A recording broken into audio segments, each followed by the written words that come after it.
যিসকল ষ্টুডেণ্টছে 2026 চনৰ মেট্ৰিক পৰীক্ষা দিব পাছিং ক্ৰাইটেৰিয়া যে চেঞ্জ হৈছে সেই কথাটো জনাটো খুবেই ইম্পৰ্টেণ্ট হয়। তো সেবা বোৰ্ডে বিভিন্ন ধৰণৰ চেঞ্জেছ কৰিছিলে যোৱাবাৰ। তো তোমালোকে নিশ্চয় জানা যে কুৱেশ্যন পেটাৰ্ণ চেঞ্জ হৈছে, কিন্তু তাতে এতিয়া কি হৈছে, তোমালোকে যদি 65 পোৱা, 66 মাৰ্কছ পোৱা বা আনকি 67 মাৰ্কছো যদি পোৱা তেতিয়া তোমালোকে ফেইল হৈ যাবা। কথাটো শুনি আচৰিত লাগে, কিন্তু কথাটো মিছা নহয়। আৰু চোৱা, তোমালোকে যদি 26 মাৰ্কছ পোৱা তেতিয়াও কিন্তু চান্স আছে যে তোমালোকে পাছ হৈ যাব পাৰা। কিয় কথাখিনি গোটেইখিনি কথা ভিডিঅ'টোত বুজাই দিম, সম্পূৰ্ণ চাবা। তো চোৱা, মেট্ৰিক পৰীক্ষা 2026 কোৱা হৈ আছে যে টান হ'বলৈ গৈ আছে, কিন্তু চিন্তা নকৰিবা, কাৰণ আমি আছোঁ আৰু আমি গোটেইখিনি কথা তোমালোকক আগতীয়াকৈ জনাই দিম। তো আজি এই ভিডিঅ'টো চাইছা তোমালোকে, তো আজি আমি ডিছকাছ কৰিম যে তোমালোকৰ পাছিং ক্ৰাইটেৰিয়া কি হ'বলৈ গৈ আছে। তো এই কথাটো একদম ইগন'ৰ কৰিব নোৱাৰি, যোনে ইগন'ৰ কৰিছিলে তাৰ কিন্তু বিপদ হৈছিলে যোৱাবাৰ। তো এই বছৰ তোমালোকে বস্তুটো ইগন'ৰ নকৰিবা। যোৱা বছৰ মই কৈছিলোঁ, এই বছৰো মই কম। বহুতো ষ্টুডেণ্টছে কি হৈছে, ফাৰ্ষ্ট ডিভিজন পায়ো ফেইল হৈছে। তো এই নটিছখনৰ কাৰণে হৈছে। নটিছখনত কি দিছিলে 5 নম্বৰ পইণ্টটোত ইয়াত কোৱা হৈছিলে, এখন মই যোৱাকালি ভালকৈ ডিছকাছ কৰিছোঁ, তোমালোকে চোৱা নাই যদি চাবা। মই কুৱেশ্যন পেটাৰ্ণৰ কথা আলোচনা কৰিছিলোঁ, কিন্তু বহুতে কমেণ্ট দিলে যে সিহঁতৰ পাছিং মাৰ্কটোৰ ওপৰতো কনফিউজন হৈ আছে, কাৰণ বিভিন্ন চেনেলত দি আছে যে 57 পালে 56 পালেও তোমালোকে ফেইল হৈ যাবা। তো এই যোনখন নটিছ আছে ইয়াত ডাইৰেক্টলি কৈ দিছে যে তোমালোকে MCQ আৰু ডেছক্ৰিপটিভ দুটাতে এক্সট্ৰাকৈ পাছ কৰিব লাগিব। তো শুনিবৰ কাৰণেতো ইজিয়ে লাগি আছে, কিন্তু কথাটো ইমান এটা চিম্পল নহয়। আগতে কি আছিলে, তোমালোকে যদি 30 মাৰ্কছ স্ক'ৰ কৰিব পাৰা তেনেহ'লে পাছ বুলি কোৱা হৈছিলে, কিন্তু এতিয়া তেনেকুৱা নহয়। এতিয়া তোমালোকে MCQটো এক্সট্ৰাকৈ পাছ কৰিব লাগিব, ডেছক্ৰিপটিভতো এক্সট্ৰাকৈ পাছ কৰিব লাগিব। তো এতিয়া তোমালোকক মই চিম্পলত দেখাই দিছোঁ বস্তুটো। চোৱা, তোমালোকে যদি MCQত 13 পাব লাগিব মিনিমাম, ডেছক্ৰিপটিভত 13 আৰু ইণ্টাৰনেল এছেছমেণ্টত 4 মাৰ্কছ, টোটেল 30 মাৰ্কছ হ'ব তোমালোকৰ। আৰু এইটো মিনিমাম মাৰ্কছ যোনটো তোমালোকে পাব লাগিব পাছ কৰিবৰ কাৰণে। ইয়াতকৈ তলত হ'লে কিন্তু ফেইল হৈ যাবা। তো এক্সাম্পল এটা যদি মই দেখাইছোঁ, ধৰি লোৱা ষ্টুডেণ্ট এজনে MCQত 45ৰ ভিতৰত 45 নম্বৰে পালে, কিন্তু ডেছক্ৰিপটিভ এক্সামত ধৰি লোৱা সি 12 পাই গ'লগৈ, 12 মাৰ্কছ পালে।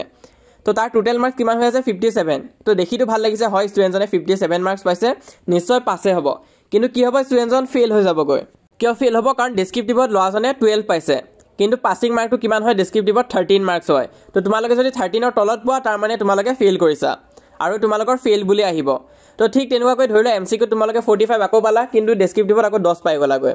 তো 13ৰ তলত যিমানে নোপোৱা কিয় তোমালোকে ফেইলেই হৈ যাবা। তো 13 বা 13ৰ ওপৰত তোমালোকে মাৰ্কছ স্ক'ৰ কৰিব লাগিব যদি পাছ হ'ব বিচাৰিছা। তো ইয়াতো চোৱা, টোটেল 55 মাৰ্কছ হৈ আছে, ধুনীয়া মাৰ্কছ এটাই হৈ আছে, কিন্তু ষ্টিল ষ্টুডেণ্টজনে ফেইল কৰিব। কিয়, কাৰণ ডেছক্ৰিপটিভত 13ৰ তলত পাইছে।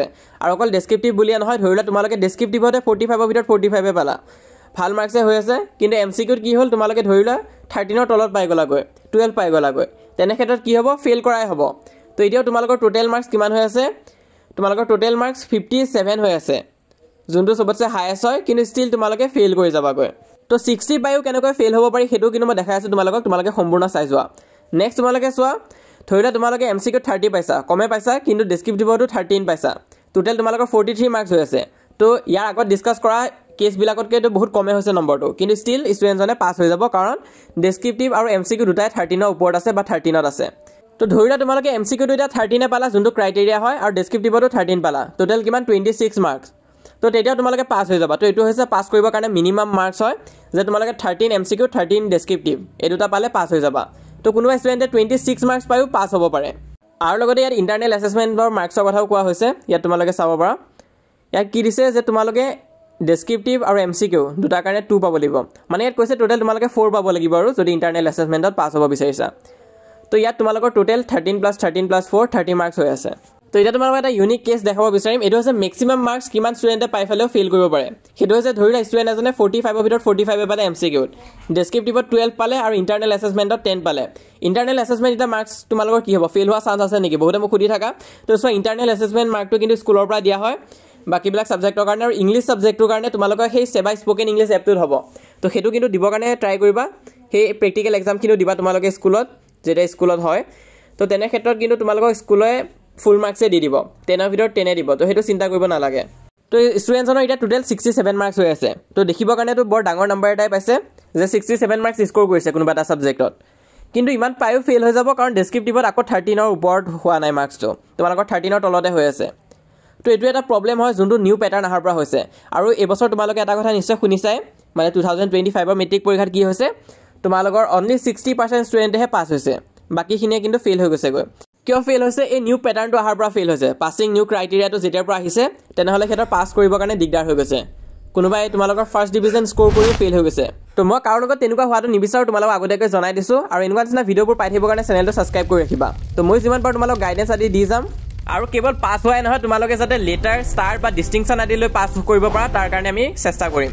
আৰু চোৱা তোমালোকৰ কাৰণে ইংলিছৰ কাৰণে কোৰ্চো এটা আছে ইউটিউবত মই সহায় কৰোঁ যিমান পাৰোঁ তাৰ উপৰি যদি অকণমান এক্সট্ৰা তোমালোক লাগে তেনেহ'লে কোৰ্চত জইন হ'ব পাৰা আৰু চোৱা চেপ্টাৰ ৱাইজ এনেকুৱা নিচিনা PDF দি যাম মই গোটেইবিলাক চেপ্টাৰৰ কাৰণে ভাবিছোঁ কোৰ্চত তো ইয়াত তোমালোকে MCQ পাবা এনেকুৱা নিচিনাকৈ MCQৰ কাৰণে PDF পাবা আৰু তাৰো উপৰি তোমালোকে ইম্পৰ্টেণ্ট কমন কুৱেশ্যনৰ কাৰণেও PDF মই তাত দি দিম বুলি ভাবিছোঁ ইয়াত চোৱা এইটো হৈছে মেডাম ৰাইট দ্য বাছৰ পৰা তো এনেকুৱা নিচিনা যোনখিনি মষ্ট ইম্পৰ্টেণ্ট কুৱেশ্যন হয় সেইখিনিয়ে বাছি দিছোঁ এনেকুৱা নহয় যে কিতাপত থকা গোটেইখিনি কুৱেশ্যন কৰাই দিছোঁ 5-6টামান বাছি দিয়া হ'ব মেক্সিমাম তাতকৈ বেছি নহয় তো সেই কুৱেশ্যনখিনি খুবেই ইম্পৰ্টেণ্ট আৰু ৰিপিটেড হয় এই বছৰৰ কাৰণে 2026ৰ মেট্ৰিক পৰীক্ষাৰ বাবে তো তেনেকুৱা নিচিনাকৈ দি দিয়া হ'ব তো এনেকুৱা নিচিনাকৈ মেইন বুক আৰু ছাপ্লিমেণ্টাৰী বুকৰ দিয়া হ'ব আৰু তাৰ উপৰি ইউটিউবতো ভিডিঅ' আহি আছে সোনকালে কমন কুৱেশ্যনৰ কাৰণে এই কুৱেশ্যনখিনিকে মই ডিছকাছ কৰিম ইউটিউবতো তো তোমালোকে চেনেলটো ছাবস্ক্ৰাইব কৰি ৰাখিবা যাতে কমন কুৱেশ্যনখিনিৰ কথা গম পোৱা কোনখিনি ইম্পৰ্টেণ্ট হৈ আছে এই বছৰৰ কাৰণে আৰু ইংলিছ ছাবজেক্টৰ কাৰণে চিন্তা নাই আমাৰ চেনেলটো ছাবস্ক্ৰাইব কৰি ৰাখিলে হ'ল মই যিমান পাৰোঁ সহায় কৰি যাম আৰু যদি তোমালোকে কোৰ্চটোত জইন হ'ম বুলি ভাবিছা তেনেহ'লে এই দুটা নম্বৰত কণ্টেক্ট কৰিব পাৰা আৰু এনেকুৱা নহয় যে দেৰি হৈ গ'লগৈ কাৰণ এই কোৰ্চটো দেৰি হোৱা ষ্টুডেণ্টৰ কাৰণে হয় ক্ৰেছ কোৰ্চ হয় একদম এমাহমান পঢ়িও তোমালোকে ভাল মাৰ্কছ স্ক'ৰ কৰিব পাৰিবা